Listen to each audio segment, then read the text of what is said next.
एक important topic है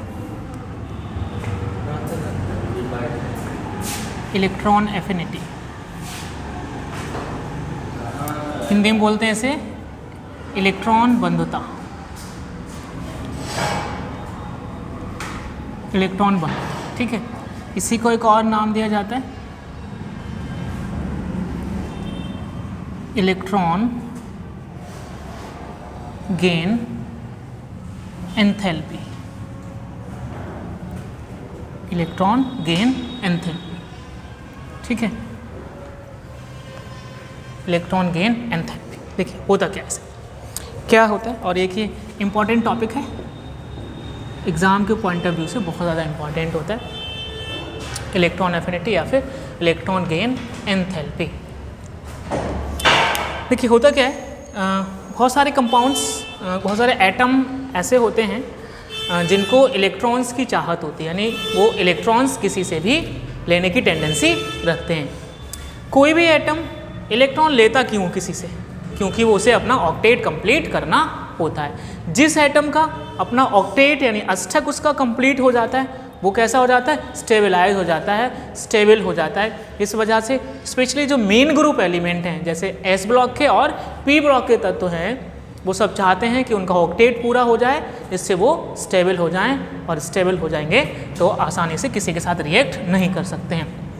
तो इलेक्ट्रॉन एफिनिटी है क्या, देखो यहाँ अगर इसको देखेंगे इलेक्ट्रॉन गेन, गेन का मतलब होता है ग्रहण करना, एंथैल्पी हम एनर्जी को नाम दिया जाता है, ठीक है, एंथैल्पी का मतलब यहाँ एनर्जी से है।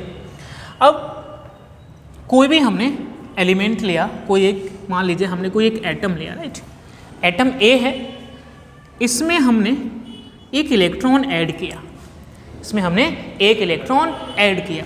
जैसे ही हमने इसमें एक इलेक्ट्रॉन ऐड किया तो ये किस में कन्वर्ट हो जाएगा, ये कैसा हो जाएगा, जब किसी में इलेक्ट्रॉन ऐड होते हैं तब उस पर माइनस चार्ज जनरेट हो जाता है, इलेक्ट्रॉन निकलने से प्लस और इलेक्ट्रॉन जुड़ने से माइनस चार्ज आ जाते हैं। तो यहाँ पर क्या हो जाएगा, ए माइनस। इसमें इलेक्ट्रॉन ऐड होगा, ऐड होने के साथ साथ यहाँ हमें कुछ एनर्जी मिलती है, एनर्जी मिलती है, ठीक है, जिसको हम इलेक्ट्रॉन एफिनिटी कहते हैं। तो किसी भी एटम में एक इलेक्ट्रॉन ऐड करने पर जो एनर्जी रिलीज हुई, जो एनर्जी निकली, जो एनर्जी उत्पन्न हुई, वही इलेक्ट्रॉन एफिनिटी या इलेक्ट्रॉन गेन एंथैल्पी कहलाती है। अब इसको डिफाइन कैसे करें, तो अगर हम डिफाइन करें किसी भी आइसोलेटेड गैसियस एटम में उसके आउटर मोस्ट शेल में एक इलेक्ट्रॉन ऐड करने में जो एनर्जी रिलीज होती है वही एनर्जी इलेक्ट्रॉन गेन एंथैल्पी या इलेक्ट्रॉन एफिनिटी कहलाती है। अगर शुद्ध हिंदी में देखें तो किसी भी गैसियस परमाणु के या किसी भी गैसियस परमाणु के बाह्यतम कोश में एक इलेक्ट्रॉन जोड़ने में जो एनर्जी उत्पन्न होती है वही इलेक्ट्रॉन एफिनिटी या इलेक्ट्रॉन गेन एंथैल्पी कहलाती है। देखो यहाँ एनर्जी जो हमें मिल रही है वो किस में है, माइनस में है, माइनस में है। और आयोनाइजेशन पोटेंशियल में जो एनर्जी हमें देनी पड़ती थी इसलिए वो कैसी थी, प्लस में हुआ करती थी। मैंने आपको बताया था कि थर्मोडायनेमिक्स में क्या कहा जाता है, जो अगर किसी भी सिस्टम से या किसी रिएक्शन से एनर्जी रिलीज हो रही है, निकल रही है, तो उस रिलीज एनर्जी को हम माइनस साइन से दर्शाते हैं, और अगर किसी रिएक्शन में एनर्जी दी जा रही है तो उस दी गई एनर्जी को हम प्लस साइन से शो करते हैं। तो हमने क्या देखा, the amount of energy release when an electron is added into the outermost shell of any isolated gaseous atom is called electron gain enthalpy. किसी भी आइसोलेटेड गैसियस परमाणु के बाह्यतम कोश में एक इलेक्ट्रॉन जोड़ने में जो एनर्जी प्रोड्यूस होती है, जो एनर्जी निकलती है, वही इलेक्ट्रॉन गेन एंथैल्पी कहलाती है। क्लियर हो गया इतना। अब देखिए अगर आपको याद होगा जब हम आयोनाइजेशन पोटेंशियल पढ़ रहे थे तो हमने देखा था कि आयोनाइजेशन पोटेंशियल दो प्रकार का था, फर्स्ट आयोनाइजेशन पोटेंशियल और सेकंड आयोनाइजेशन पोटेंशियल। ठीक ऐसे ही इलेक्ट्रॉन एफिनिटी भी फर्स्ट इलेक्ट्रॉन एफिनिटी और सेकंड इलेक्ट्रॉन एफिनिटी होती है। क्या क्या होती है, फर्स्ट इलेक्ट्रॉन एफिनिटी, ठीक है, और second electron affinity. Second electron affinity ये भी दो प्रकार की होती है। तो अगर देखें फर्स्ट इलेक्ट्रॉन एफिनिटी क्या है, फर्स्ट इलेक्ट्रॉन एफिनिटी क्या होती है? तो किसी भी आइसोलेटेड गैसियस एटम के आउटर मोस्ट शेल में पहला इलेक्ट्रॉन ऐड करने में जो एनर्जी निकलती है वो क्या कहलाती है? फर्स्ट इलेक्ट्रॉन एफिनिटी कहलाती है। ठीक है, अब हम क्या करेंगे बताओ जरा आप मुझे। किसी भी आइसोलेटेड गैसियस आयन के, क्योंकि भाई पहला इलेक्ट्रॉन ऐड कर देंगे तो हमें आयन मिल जाएगा ना। देखो हमने जैसे यहाँ पर इसमें एक इलेक्ट्रॉन ऐड कर दिया तो माइनस में जनरेट ये कन्वर्ट हो गया। ठीक है, तो अब इस माइनस में हम एक और इलेक्ट्रॉन ऐड करेंगे, राइट। तो अब क्या है, यहाँ पर ये जो आयन मिला है, एनायन इसे कहेंगे हम, इस आयन में एक और इलेक्ट्रॉन ऐड करेंगे तब, आगे बोलो जरा पूरा करो सेंटेंस। किसी भी आइसोलेटेड गैसियस आयन के आउटर मोस्ट शेल में दूसरा इलेक्ट्रॉन ऐड करने में जो एनर्जी, जी नहीं, यहाँ हो जाएगा जो एनर्जी देनी पड़ती है। फर्स्ट में क्या था आप देख लो, यहाँ डिफरेंशिएशन क्या है। फर्स्ट इलेक्ट्रॉन एफिनिटी में तो एनर्जी निकलती है, लेकिन सेकंड इलेक्ट्रॉन एफिनिटी क्या होती है, वो एनर्जी देनी पड़ती है। तो डेफिनेशन अलग है, ये देख लो क्या थी फर्स्ट इलेक्ट्रॉन एफिनिटी में, कि जब किसी आइसोलेटेड गैसियस एटम के आउटर मोस्ट शेल में फर्स्ट इलेक्ट्रॉन जोड़ने में जो एनर्जी निकल रही है वो फर्स्ट इलेक्ट्रॉन एफिनिटी कहला रही है। ठीक है, अब किसी भी आइसोलेटेड गैसियस एनायन के आउटर मोस्ट शेल में दूसरा इलेक्ट्रॉन जोड़ने में जो एनर्जी देनी पड़ रही है वो सेकेंड इलेक्ट्रॉन एफिनिटी कहलाती है। इसका मतलब हमने क्या किया, यहाँ इस नेगेटिव आयन में एक इलेक्ट्रॉन और ऐड किया तो क्या पता चला, हमें यहाँ पर एनर्जी देनी पड़ी। यहाँ इलेक्ट्रॉन एफिनिटी एनर्जी दी जो क्या कहलाई, सेकेंड इलेक्ट्रॉन एफिनिटी कहलाई। और हमें क्या मिला, 2 माइनस, यानी एक माइनस ऑलरेडी था और एक और हमने ऐड कर दिया तो 2 माइनस जनरेट हो गए, क्योंकि यहाँ पर अब टोटल 2 इलेक्ट्रॉन ऐड हो चुके हैं, इसलिए 2 माइनस यहाँ पर आ गए। हमें पता है कि किसी भी एटम में जितने इलेक्ट्रॉन ऐड होते हैं उतने ही माइनस चार्ज जनरेट हो जाते हैं। ठीक है, तो अब देखिए यहीं से एक क्वेश्चन शॉर्ट नोट में पूछा जाता है कि क्या कारण है फर्स्ट इलेक्ट्रॉन एफिनिटी नेगेटिव होती है, फर्स्ट इलेक्ट्रॉन एफिनिटी नेगेटिव होती है जबकि सेकेंड इलेक्ट्रॉन एफिनिटी पॉजिटिव होती है। इसका कारण क्या है, इसका कारण क्या है? फर्स्ट तो नेगेटिव लेकिन सेकंड पॉजिटिव। ठीक है, इसका कारण पूछ रहा है। नेगेटिव का मतलब है कि एनर्जी निकल रही है वहाँ से, पॉजिटिव का मतलब एनर्जी देनी पड़ रही है। तो इसकी वजह क्या है, ये अलग से शॉर्ट नोट पूछा जाता है, ध्यान से देख लो क्या कारण है। देखिए भाई, सेकंड इलेक्ट्रॉन जब हम ऐड करने गए, ठीक है, तो हमने क्या देखा, सेकंड इलेक्ट्रॉन ऐड किया तो हमें किस में ऐड किया है, A माइनस में ऐड किया है। ठीक है, जब पहला इलेक्ट्रॉन ऐड किया तो A कैसा था, एक एटम कैसा था, न्यूट्रल था, उदासीन था। न्यूट्रल एटम में हम आसानी से इलेक्ट्रॉन ऐड कर देते हैं और वहाँ से हमें इलेक्ट्रॉन कुछ ना कुछ एनर्जी मिल जाती है। अब क्या हुआ क्या, यहाँ जैसे ही हमने सेकेंड इलेक्ट्रॉन ऐड किया किसमें, इस एनायन में, इलेक्ट्रॉन पे कैसा चार्ज है, माइनस, और जिसमें हम ऐड कर रहे हैं इलेक्ट्रॉन उस पर कैसा चार्ज है, उस पर भी माइनस, यानी इलेक्ट्रॉन पर भी माइनस और जिसमें हम ऐड कर रहे हैं उसमें भी माइनस।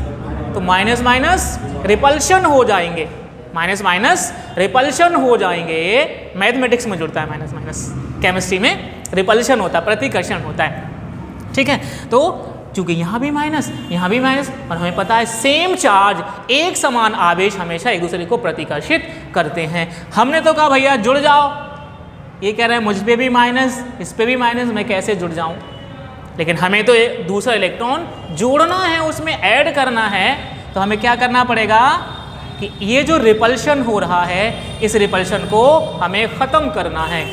अब कहीं पर कोई रिपल्शन हो रहा है, प्रतिकर्षण लग रहा है, तो उसको ख़त्म करने के लिए क्या करना पड़ेगी, हमें एनर्जी ही देनी पड़ेगी। इसका मतलब इस माइनस माइनस में रिपल्शन होने के कारण इलेक्ट्रॉन आसानी से ऐड नहीं होता है। तो दूसरा इलेक्ट्रॉन ऐड करने में जो रिपल्शन हो रहा है, उस रिपल्शन को न्यूट्रलाइज करने के लिए हमें एक्स्ट्रा एनर्जी देनी पड़ती है। तो एक्स्ट्रा एनर्जी देनी पड़ रही है, यही वजह है सेकेंड इलेक्ट्रॉन एफिनिटी कैसी होती है, पॉजिटिव साइन से दर्शाई जाती है।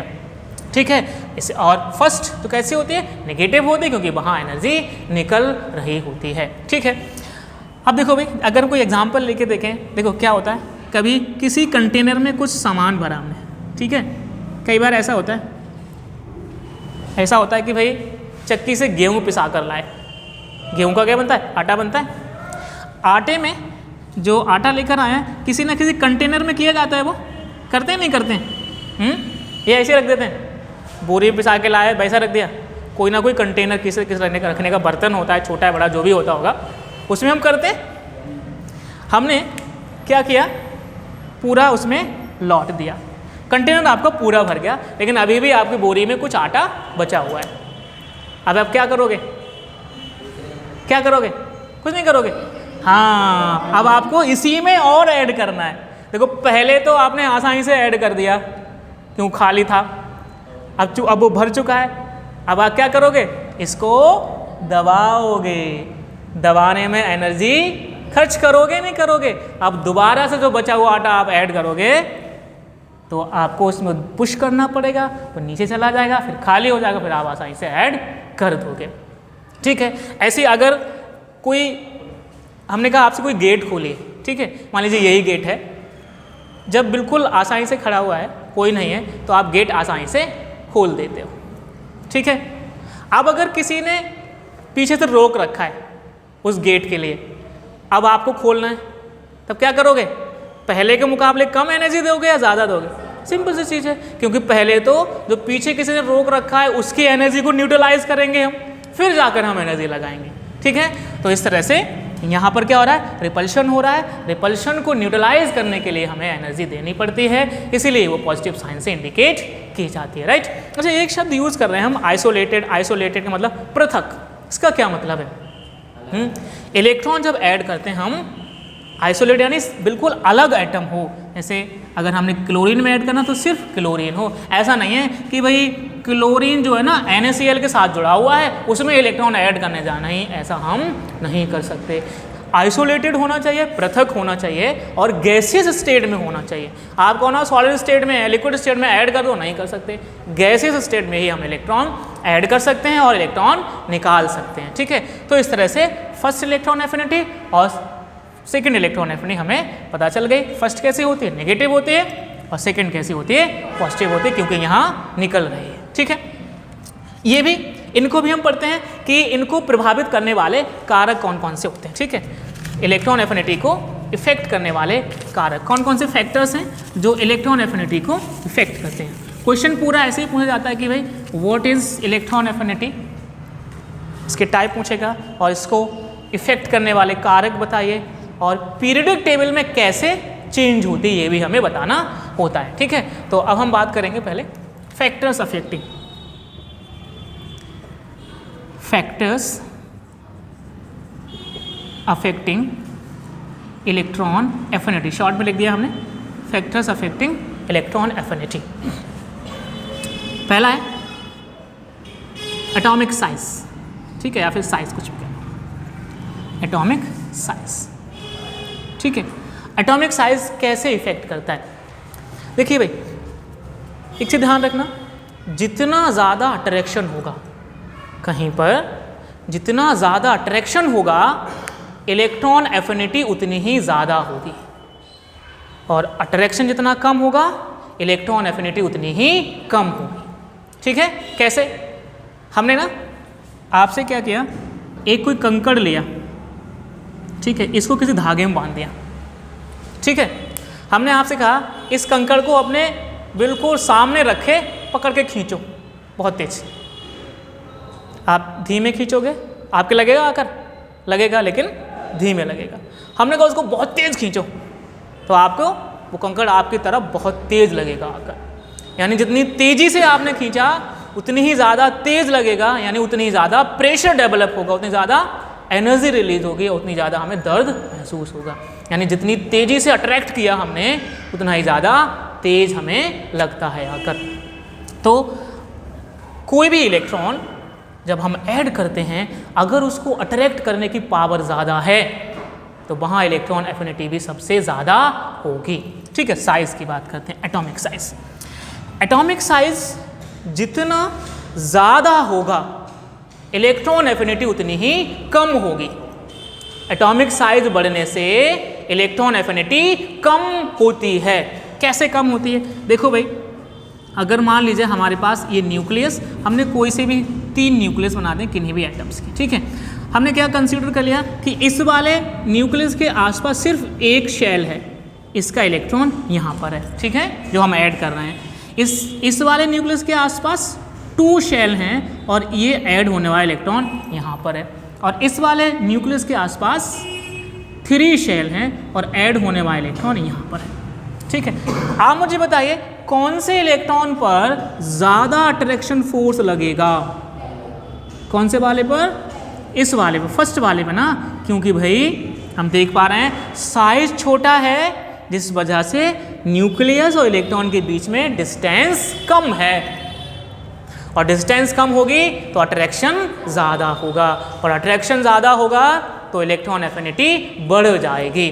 तो देखो, साइज छोटा होने पर इलेक्ट्रॉन एफिनिटी ज़्यादा, जैसे जैसे हम इधर बढ़े तो क्या देखने को मिल रहा है कि साइज बढ़ता जा रहा है, और साइज बढ़ रहा है जिससे न्यूक्लियस और इलेक्ट्रॉन के बीच की डिस्टेंस बढ़ती जा रही है। अब डिस्टेंस बढ़ेगी तो अट्रैक्शन कम हो जाएगा, अट्रैक्शन कम होगा तो आपकी इलेक्ट्रॉन एफिनिटी भी कम हो जाएगी।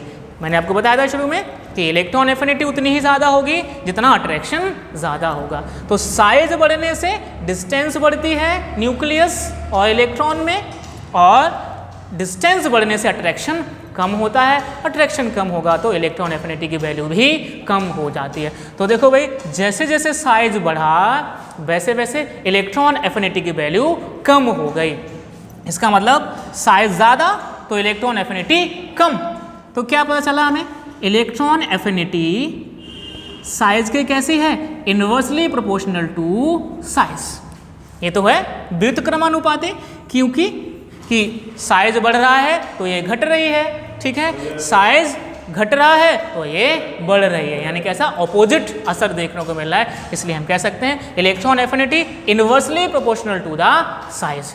तो साइज जब बढ़ता है तब घटती है इलेक्ट्रॉन एफिनिटी, और साइज जब घटता है तो इलेक्ट्रॉन एफिनिटी बढ़ती है, ठीक है।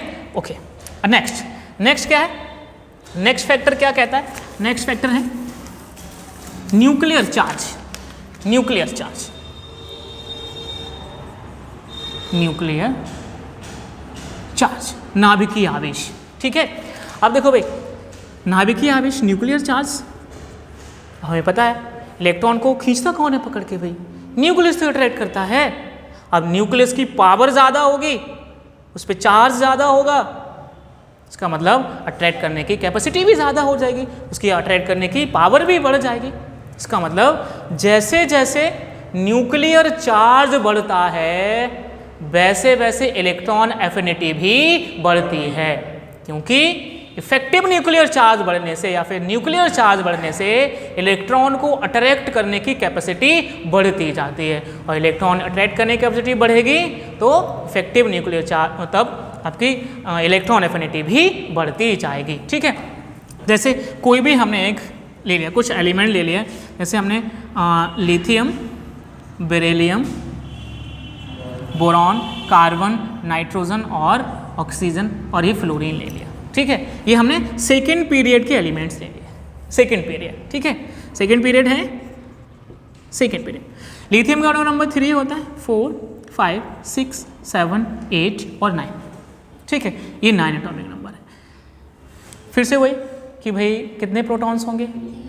हमें पता है जितने एटॉमिक नंबर उतने ही proton, because atomic number is equal to the number of protons, ठीक है। तो यहाँ 3 प्रोटॉन्स, प्रोटॉन कैसा चार्ज? Positive charge. 3 प्रोटॉन का मतलब है यहाँ 3 पॉजिटिव, यहाँ कितने? 4 पॉजिटिव, 5, 6, 7 और यहाँ पर 8 पॉजिटिव, ऐसे यहाँ पर 9 पॉजिटिव हो जाएंगे। तो देखिए यहाँ 3 पॉजिटिव चार्ज हैं, इसका मतलब इसकी इलेक्ट्रॉन एफिनिटी सबसे कम होगी क्योंकि यहाँ सबसे कम पॉजिटिव चार्ज हैं, और फ्लोरीन की इलेक्ट्रॉन एफिनिटी सबसे ज़्यादा होगी सेकेंड पीरियड में। ठीक है, तो जैसे जैसे पॉजिटिव चार्ज बढ़ता जाता है, यानी इफेक्टिव न्यूक्लियर चार्ज बढ़ता है या न्यूक्लियर चार्ज बढ़ता है, वैसे वैसे इलेक्ट्रॉन एफिनिटी भी बढ़ती जाती है। तो क्या पता चला हमें, electron affinity is directly proportional to the nuclear charge. ठीक है, यानी न्यूक्लियर चार्ज बढ़ रहा है तब इलेक्ट्रॉन एफिनिटी भी बढ़ रही है। अगर चार्ज घट रहा है न्यूक्लियर चार्ज, इलेक्ट्रॉन एफिनिटी भी घट रही है। ठीक है, तो इस तरह से न्यूक्लियर चार्ज क्या करता है, डायरेक्टली प्रोपोर्शनल होता है। एक और फैक्टर है, उसकी हम बात करते हैं। नेक्स्ट है शील्डिंग इफेक्ट। ठीक है, shielding effect. Shielding effect, shielding effect. Shielding effect भी इलेक्ट्रॉन एफिनिटी को इफेक्ट करता है। कैसे इफेक्ट करता है, देखिए शील्डिंग इफेक्ट हम पढ़ चुके हैं पीछे। क्या होता है शील्डिंग इफेक्ट? शील्डिंग इफेक्ट क्या होता है कि लास्ट के इलेक्ट्रॉन और न्यूक्लियस के बीच में और बहुत सारे इलेक्ट्रॉन्स मौजूद होते हैं। देखो जैसे ये न्यूक्लियस है और न्यूक्लियस के आसपास ये इलेक्ट्रॉन किसी शेल में चक्कर काट रहे हैं। ठीक है, ये चक्कर काट रहे हैं 8 इलेक्ट्रॉन, और ये शेल में लास्ट में एक इलेक्ट्रॉन यहाँ मौजूद है। तो क्या होगा, अब इस इलेक्ट्रॉन को खींचेगा कौन पकड़ के, ये न्यूक्लियस तो खींचेगा। अब न्यूक्लियस को इन इलेक्ट्रॉनों ने घेर रखा है, तो क्या करेगा, ये न्यूक्लियस तो इसे खींचेगा, लेकिन ये इलेक्ट्रॉन क्या करेंगे, इसको रिपेल करेंगे, क्योंकि यहाँ पर भी माइनस और यहाँ पर भी माइनस। तो इनकी वजह से, इन इलेक्ट्रॉन्स की वजह से इस इलेक्ट्रॉन पर अट्रैक्शन कम लगता है। इसी को शील्डिंग इफेक्ट कहते हैं। इसका मतलब जितना ज़्यादा शील्डिंग इफेक्ट होगा, अट्रैक्शन उतना ही कम होगा। यानी शील्डिंग इफेक्ट बढ़ने से अट्रैक्शन कम हो रहा है। अब अट्रैक्शन कम होगा तब इलेक्ट्रॉन एफिनिटी भी कम हो जाएगी। इसका मतलब जैसे जैसे शील्डिंग इफेक्ट बढ़ेगा, वैसे वैसे न्यूक्लियस और इलेक्ट्रॉन के बीच अट्रैक्शन कम होगा। अट्रैक्शन कम होगा तो इलेक्ट्रॉन एफिनिटी भी कम हो जाएगी। तो क्या पता चलता है हमें कि शील्डिंग इफेक्ट बढ़ने से इलेक्ट्रॉन एफिनिटी कम हो जाती है, और शील्डिंग इफेक्ट कम होने से इलेक्ट्रॉन एफिनिटी बढ़ जाती है। तो कैसा है, electron affinity inversely proportional to shielding effect. Shielding effect के कैसी होती है, इनवर्सली प्रोपोर्शनल होती है, क्योंकि शील्डिंग इफेक्ट बढ़ा तो इलेक्ट्रॉन एफिनिटी कम हो गए, अगर ये घटा तो इलेक्ट्रॉन एफिनिटी बढ़ गए। तो इस तरह से ये फैक्टर्स होते हैं जो इलेक्ट्रॉन एफिनिटी को प्रभावित करते हैं। कब घटती है कब बढ़ती है, ये हमने देख लिया। अगला इसका पार्ट है इस क्वेश्चन का कि भाई पीरियोडिक टेबल में कैसे चेंज होती है, पीरियोडिक टेबल में कैसे चेंज होती है electron affinity. Trends in periodic table, periodic table, trends in periodic table. ठीक है, इलेक्ट्रॉन एफिनिटी का क्या ट्रेंड देखने को मिलता है हमें कि पीरियड में कब चेंज होगी, कब घटेगी और कब बढ़ेगी। ठीक है, तो देखिए जब भी हम किसी भी चीज़ का ट्रेंड चेक करते हैं पीरियोडिक टेबल में, चाहे इलेक्ट्रॉन एफिनिटी का हो, चाहे आयोनाइजेशन पोटेंशियल का हो, चाहे इलेक्ट्रोनेगेटिविटी का हो, या फिर रेडियस का हो, आयनिक रेडियस या एटॉमिक रेडियस का हो, तो हम किस में देखते हैं, पीरियड्स में देखते हैं और ग्रुप में देखते हैं। ठीक है, क्योंकि जो हमारी पीरियोडिक टेबल है वो ग्रुप और पीरियड से ही मिलकर बनी हुई है। हम लेफ्ट से राइट जाते हैं तो कौन मिलते हैं हमें, ये पीरियड्स कहलाते हैं, और अप टू डाउन जाते हैं तब कौन मिलता है हमें, ग्रुप। ठीक है, अप टू डाउन ग्रुप होते हैं, लेफ्ट टू राइट जाने पर पीरियड होते हैं। ठीक है, तो पहले हम बात कर रहे हैं ट्रेंड्स इन, या फिर चेंज इन, कुछ भी लिख लो, ट्रेंड इन पीरियड। ठीक है, पहले हमें देखना है कि पीरियड में कैसे चेंज हो रही है, कि पीरियड में चेंज होगी या चेंज होगी, कैसे चेंज होगी, घटेगी या बढ़ेगी। तो फिर से हमने सेकंड पीरियड के एलिमेंट ले लेते हैं। सेकंड में lithium, beryllium, boron, carbon, nitrogen, oxygen और ये फ्लोरीन हमने ले लिया। इसका एटॉमिक नंबर 3 है, इसका 4 है, 5 है, 6, 7, 8, 9। ठीक है।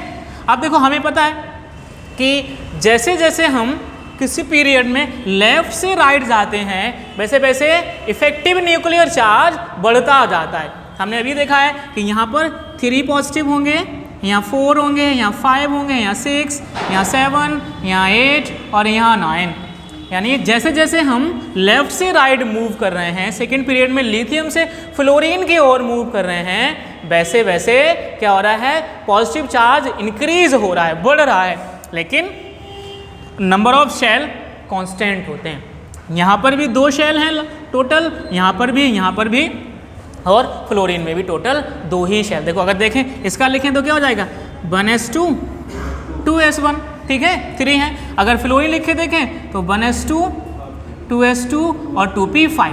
देखो टोटल शेल 2 ही हैं, यहाँ पर भी 2 हैं और यहाँ पर भी। जब आप देखो टर्मिनल पे यानी किनारों पे 2 हैं तो बीच में भी सभी में 2 ही होंगे। ठीक है, तो सभी में क्या है, नंबर ऑफ शेल तो 2 ही हैं, नंबर ऑफ शेल नहीं बढ़ रहे हैं, लेकिन इफेक्टिव न्यूक्लियर चार्ज बढ़ता जा रहा है। यहाँ पर जाकर 9 हो जाता, 9 हो जाता है।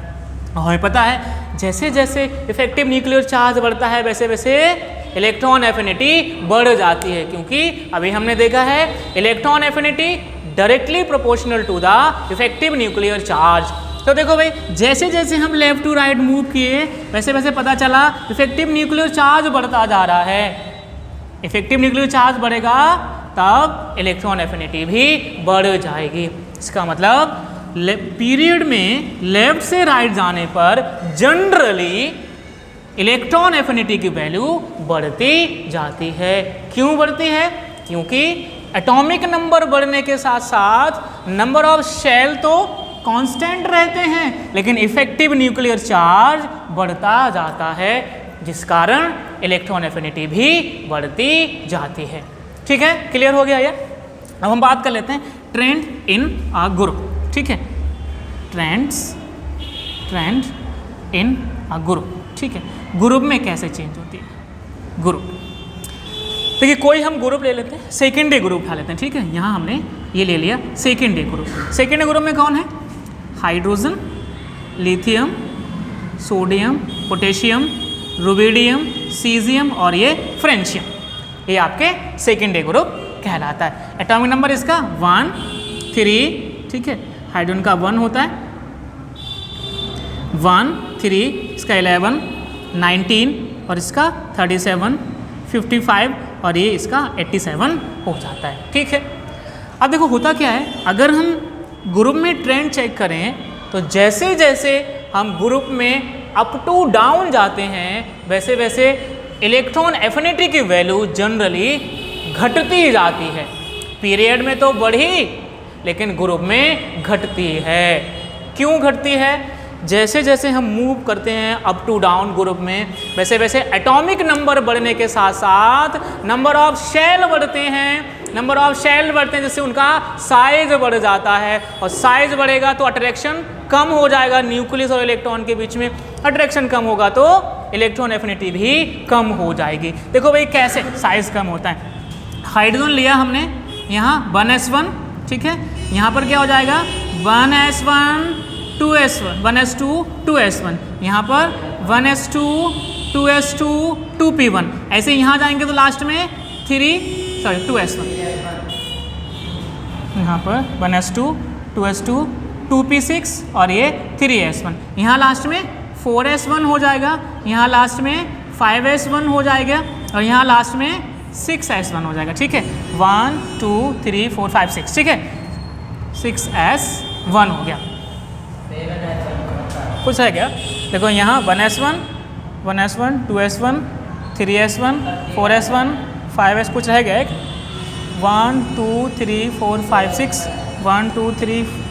अच्छा पोटेशियम रह गया है। ठीक है, पोटेशियम में हो जाएगा आपका 4s1 और यहाँ पर 5s1, यहाँ पर 6s1 और यहाँ लास्ट में जाकर 7s1 हो जाता है। ठीक है, अब देखो जैसे जैसे हम अप टू डाउन जा रहे हैं वैसे वैसे यहाँ देखो हाइड्रोजन में सिर्फ एक शेल दिख रहा है, लिथियम में हमें 2 दिखाई दिए, सोडियम में 3 मिले और पोटेशियम में 4 हो गए, ठीक है। रूबिडियम में पहुँचते पहुँचते 5 हो गए, फिर सीजियम में 6 और फ्रेंशियम में जाकर 7 हो गए।